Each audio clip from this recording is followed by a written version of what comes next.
Only this percentage of people who watch are subscribed. So subscribe now and never miss out. Enjoy the video.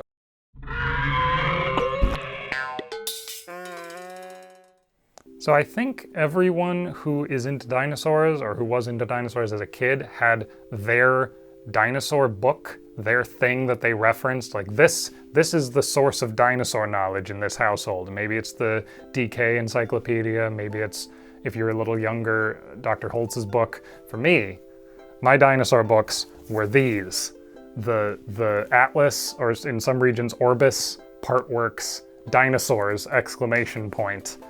I recently made a sojourn to the land of my birth and recovered these artifacts, so we thought we'd look through them together.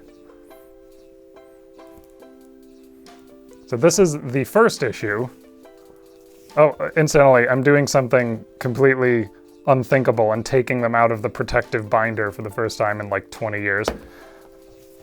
But this is the one that I first saw in the supermarket, and we subscribed to it and started getting the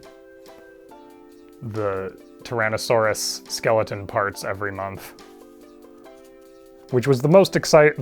There were two things that were the most exciting to me when I was a little kid, which was the glow-in-the-dark Tyrannosaurus skeleton and the 3D glasses, which I have subsequently misplaced. But every issue has a 3D image, which was difficult to come by back then. This is old 3D, like with the red and green. This isn't your modern, I don't actually know how it works now. I think it's polarized light of some kind. Or I guess people just use VR if they're at home now. But of course the first issue is Tyrannosaurus Rex. I wasn't able to find, not that I looked particularly hard, a ton of information about how these were put together, like whether they commissioned any artwork or whether it was mostly just drawing on what they could buy. Like, I know that at the very end of each issue, David Norman goes through and answers questions that I presume readers had sent in, which is fun.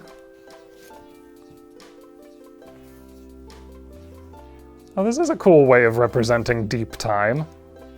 Usually it's just a line, but they made it as a building. I don't have great recollection of, like, receiving these new and like, oh man, it came, I'm gonna read through it. Like, I cognitively know that's what happened, but most of my memories of these are reading them after the fact. Because I would revisit them, like, I don't know, weekly at least. I remember this artwork.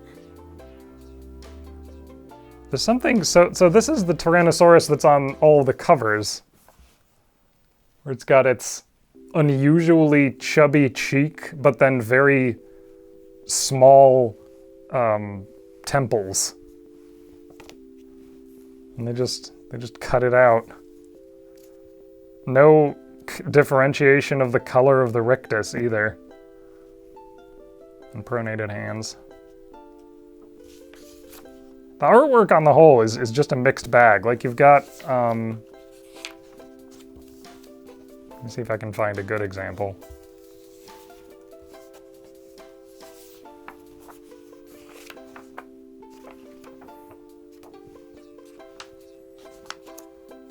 It took me years before I realized that what he's carrying in these size comparisons is a rock hammer.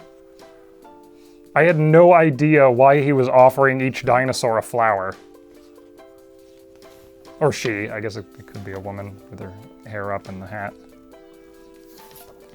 But you've got this enormous Deinonychus, which is not very good, but then, let me see if I can find it.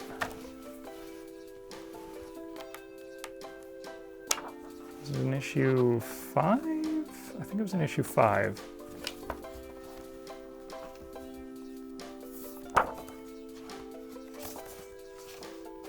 Look at this Centarsus, which is not called that anymore. It's called Megathnosaurus now. I think. But they actually had a feathered dinosaur in 1993. And that's like, there's problems with this. It's shrink wrapped like crazy, and we now know that that's not how the wing would look. You would have the primaries going all the way onto the second finger. They would be anchored all the way up the forelimb, but like that's a much more like modern, for the time, restoration than anything in the Tyrannosaurus issue.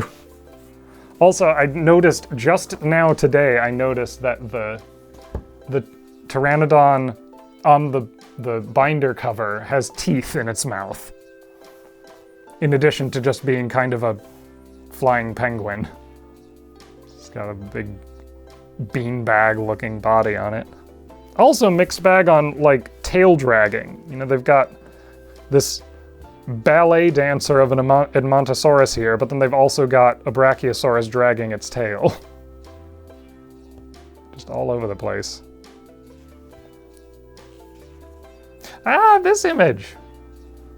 This image had dramatic formative impact on me. I'm pretty sure we've used a similar graphic in several places where it's distinguishing between the sprawled posture and the upright posture. There was another one. I want to say... Yeah! This image right here is so boss. I don't know what this is supposed to, like... I guess that's a Plateosaurus? But it's got such, like, warlock fingers going on while it grasps the world in its clutches, but I love it. Dinosaurs take over the world. And then they're dead. Sad. Oh, but the first issue had another piece of formative information. There we go. I wonder how much direct input Norman had on this, because I know he has done a lot of work on Iguanodon. And like this is pretty well-known story, and they're not capturing any of the nuance or any of the collaboration. It's this, like, Mantel was alone in interpreting these fossils, and it's like, no, he had tons of help. But I really like their presentation of doing it as a comic. That's a really approachable way, especially for a little kid, even though this was a ton of text for me in 1993. I think I mostly just followed the pictures. Just all over the place with these. This one looks like some kind of Allosauroid almost, or maybe it's got such a short face. Maybe an Abelisaur. I love how beefy they made the legs, though. I don't think that's really accurate, but it's definitely striking. Again with the weird Tyrannosaurus! Look at this guy's eyes!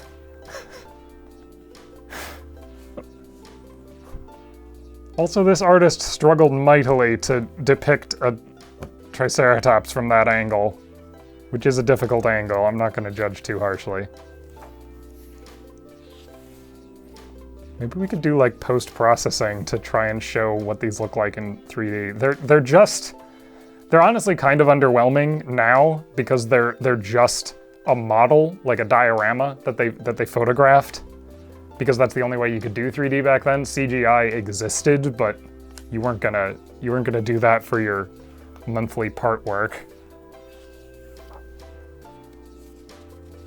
Oh, the spotters guy. So they did a pretty good job with that. Let me see if I can find more of them.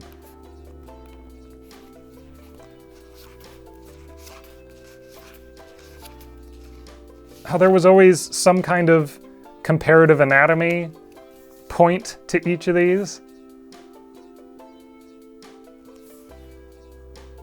Like the difference between the two kinds of saurischians, the difference between the two kinds of marginocephalians. It's like literally baby's first comparative anatomy.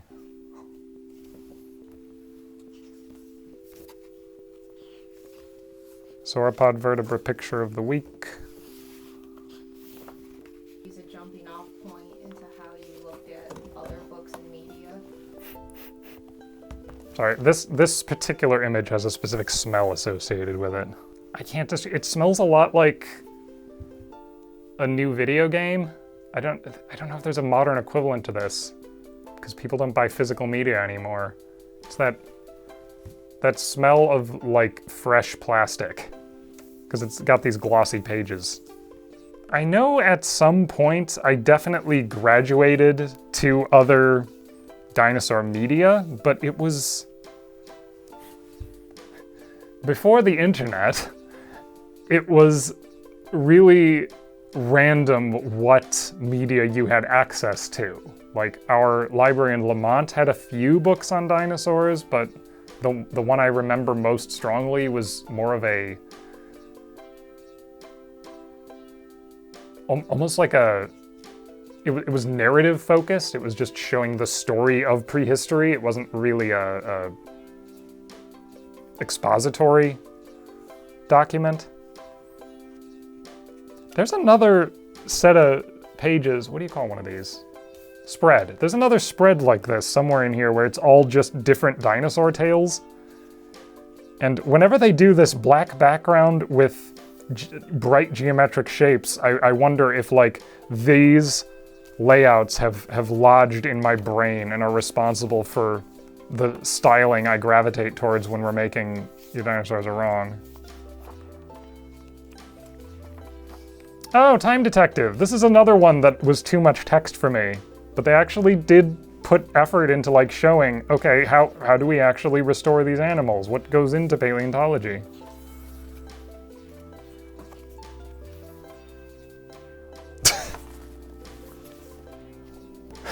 What? That's not... Why would a dinosaur have eyes like that?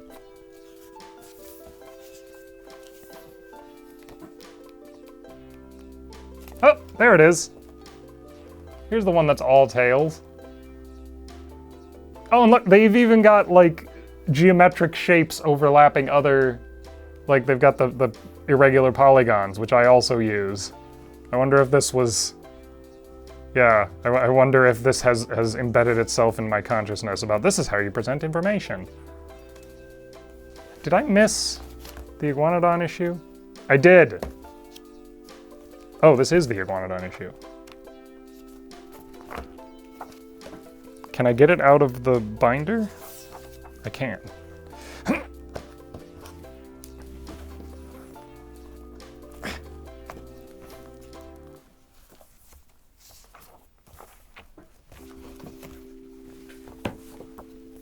Behold, the original HD widescreen talk dumb get the thumb artwork. See, he's not being aggressive, he's protecting his herd. Or her herd.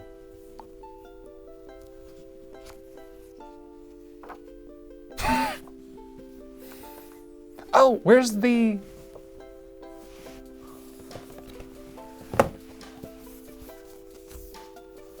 I don't remember what issue it was on. Describe what you're looking for. There was a image that stuck in my brain for many years because when these books came out, we didn't know what Deinocheirus was. We only had the arms. Oh, hey, this is about the fighting dinosaur specimen. Cool. I'm fairly certain it was in one of the Dino fact file, like, incidental boxes. Ah, this color, I had a poster that was a Corythosaurus with this color scheme. So to this day, I don't know why it has like purple magic coming out of its mouth, but to this day, this is the default color scheme that I think of when I think of a Corythosaurus. Kind of black belly with orange stripes.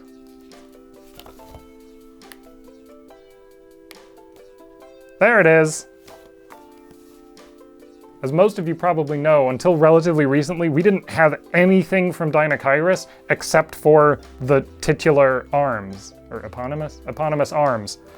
But this was so tantalizing when I was a little kid because, you know, what kind of animal could be so big that it would have arms that huge? And it turns out it's a Oviraptorid or Oviraptorosaur. So when I was a little kid, it was stuff like this that I was coming to these books for. I didn't read all of this text. I was looking at, oh, look at these dramatic renderings. Like, this is what dinosaurs looked like. But then they also include all of this, well, how do we actually ask questions about these dinosaurs? How do we actually know any of this? And I think that's possibly what sets it apart from, like, just your normal bookshelf fact book, where it's just presenting the information. This is what we know. Next dinosaur. This goes into, like, how does what we know change? How does what we know get refined? Which is admirable.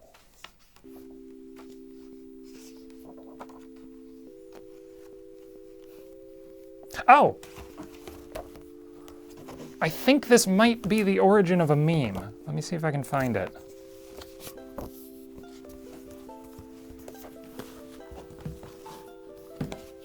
It might have been in issue 2? I know it was fairly early on. Oh, hey, there's the green Stegosaurus with orange plates. That is the default for me as well.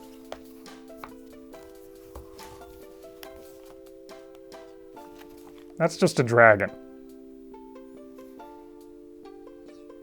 Okay, well that's not true either. Thinking that digging up dinosaur bones inspires the myths of dragons, that's not how folklore works. Oh, Crystal Palace.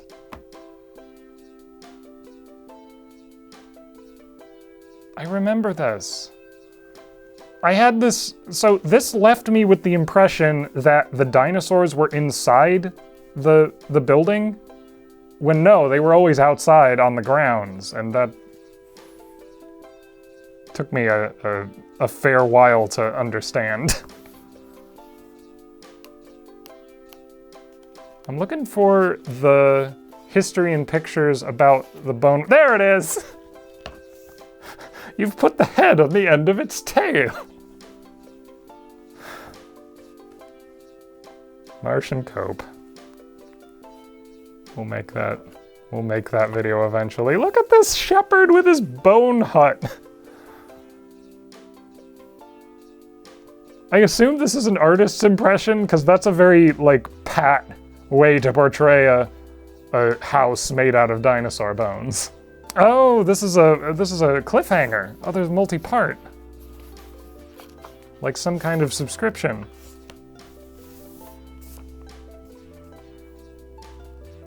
Yeah, there's them destroying the bones.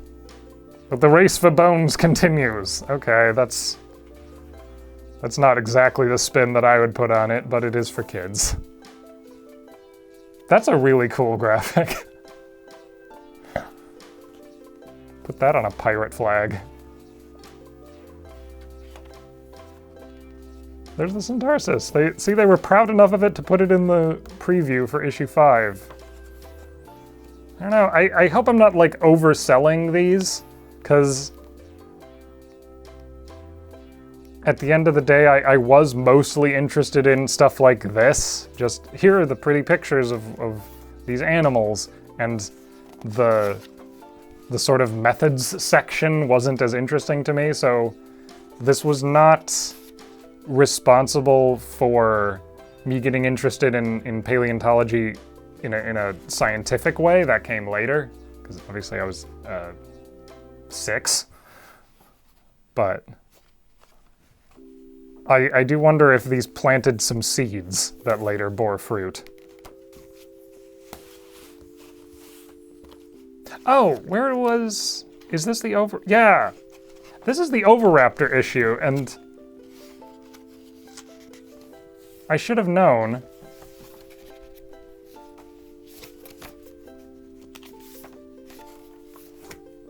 Because they portray it in some artwork with this giant crest, but then in other artwork it's shown with a more modest just nose horn. I eventually will do an episode on Oviraptor or one of its relatives. I wonder if this is a... We had several skulls that are now known to be separate genera, and here they were not recognized as such. Also, obviously, they put feathers on the Coelophysis relative, but they didn't put feathers on any of the Dromaeosaurs or the Oviraptorosaurs. That was a bridge too far in the early 90s.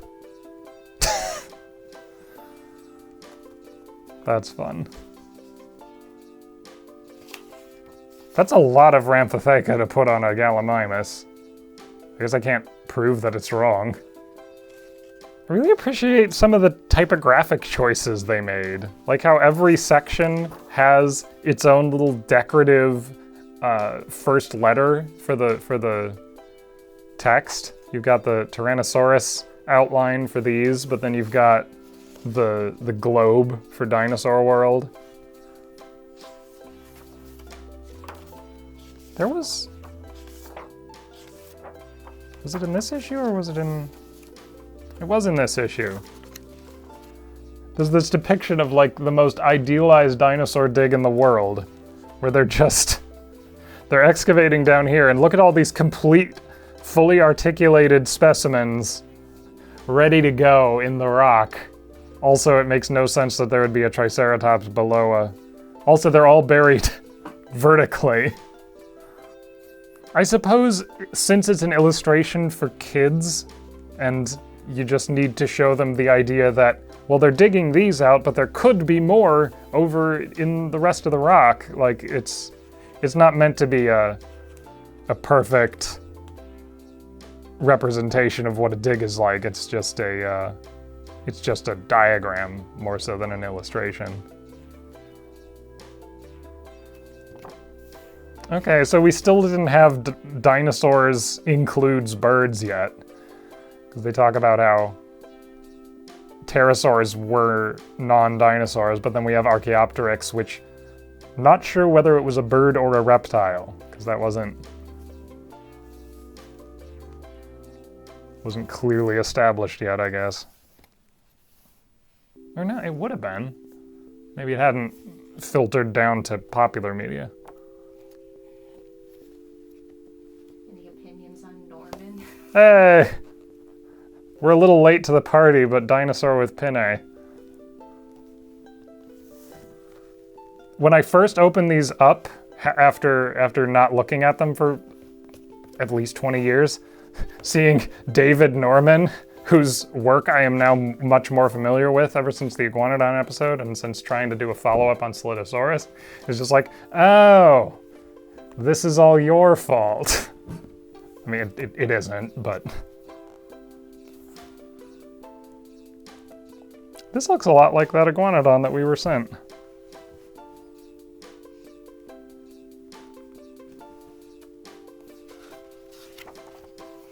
Yeah, just so much of how I, like, visualize paleontological concepts I'm finding was from these.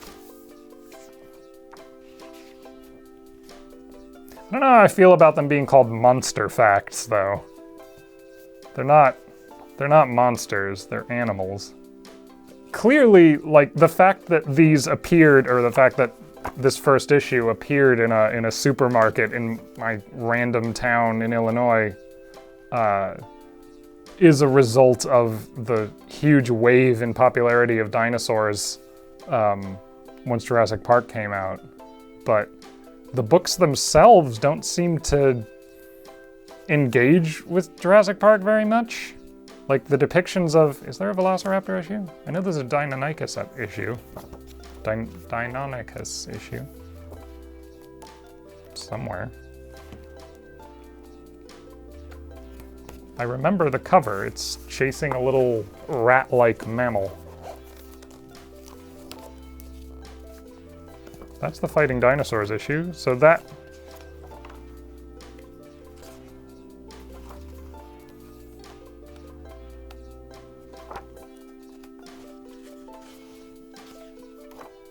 Their depiction of Velociraptor doesn't really look like the Jurassic Park one. I guess the slit pupil, arguably.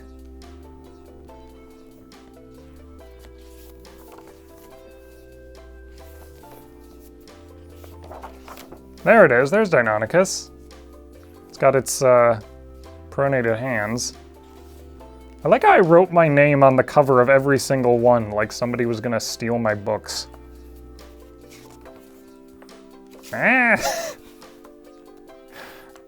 What an alert fellow. But this guy doesn't have slit pupils. Yeah, this one feels more akin to like the Bob Backer. I don't know what's going on with that.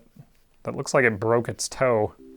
This owes a little more to the Bob Backer restoration than to Jurassic Park. But as you can tell, I didn't really plan this video out. I just wanted to look at my old stuff.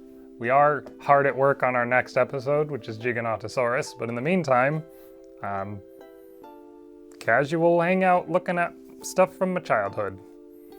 Thanks for watching. Please remember to like, comment, and subscribe, and we'll see you next time.